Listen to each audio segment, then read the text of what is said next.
lama.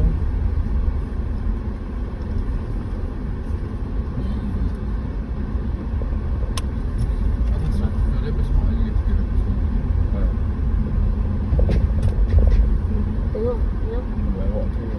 Tak ada kereta. Sekarang cuti sen ke betul tak? Exam. Oh, tak ada orang ah. Lengang jalan. Habis exam ni dia orang cuti lah.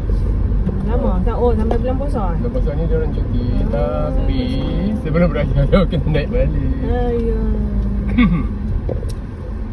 Tu yang Tak tak lah kalau syok. dapat adjust. Kalau dapat adjust. Kalau you ataupun dia buat online. Jadi dia tak payah main physical. Kesian lah. Dia boleh duduk kat rumah. Kuliah berjalan macam biasa. Dah tiket Masa dia buat online lah. Kan nak balik Sabah Sarawak. Macam UiTM buat kan. Dia buat online. Sebab dia dekat lah. Seminggu main lepas tu ayah.